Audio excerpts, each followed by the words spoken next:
What about the quality of the product?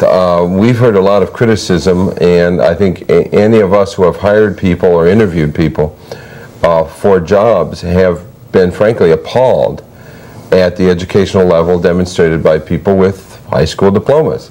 Do we have a quality control problem in our educational system? Yeah, we do. We have a serious one. Let me give a two-part answer. We have called in our strategic plan for what we call the work-to-school transition, that we need to change the curriculum that's taught. It needs to become both more practical as well as more intensive. And people need to understand the world of what it's like to work, responsibilities and so forth. I think the other thing, and this is perhaps in addition to the local GI Bill that we said we've got to put some bread on the table to make stuff happen, we said that education should be defined as a K through 14 activity. If you just graduate from high school, that probably is not enough to be competitive in the future world economy. Now that's going to challenge a lot of folks' notions here.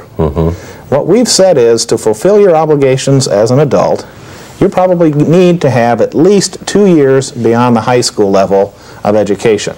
Hey, Baker College, Mott College, there are lots and lots of places to go for training. But what we think is important is that the individual must have the initiative to say, dropping out of high school certainly isn't enough. Even graduating from high school isn't enough. What we've got to end up with is something that's K through 14, an associate's degree or a one-year certificate. Do you think that we may run into a problem of devaluing degrees to the point that, yes, maybe at a certain point in time everyone will have a high school diploma, but it won't mean anything? Well, I think everybody, to be a functioning adult member of society, needs a high school diploma. All right? No, we're not going to devalue it. I hope to strengthen the value of it. No, but that, I mean, currently, right now, it seems like, well, a lot of people go through the educational process and are told by the educational process, yes, you know, here's your certificate, but they actually haven't gotten much out of the educational system. There's absolutely a quality control problem. I think it's more severe in our most urban schools. Again, let's talk practically here for just a second. What is the future of a largely African American community in the Flint schools, a major portion of which, I've heard varying numbers, but say 30 to 40% of which drop out of high school? Demographically, statistically, it's easy to predict that folks that drop out of high school are going to be at the absolute bottom rung of society on any way you choose to measure it.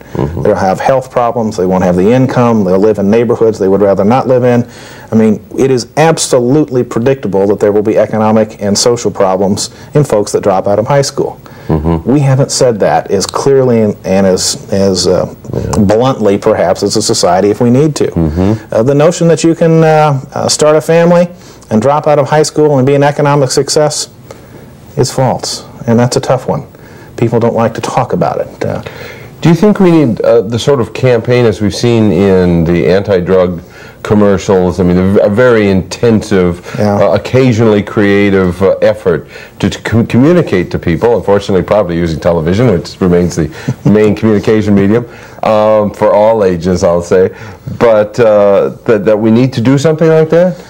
Yeah, but I'm not optimistic that just a television campaign will do it. Let's talk in a socioeconomic sense for just a second. A campaign aimed at white suburban teenagers probably isn't going to have a whole heck of a lot of impact on inner city folks that may have a very different experience. Well, you don't have to tailor your campaign that way. You hopefully would tailor it. Okay, then that's the question. I'm saying that we, in a multicultural context, we need to be looking at a lot of different groups, not just any one single ethnic group. And I would hope that if we do come up with something like that, yeah, it's very, very focused. Okay, well, we're going to take a minute to look at some more spots.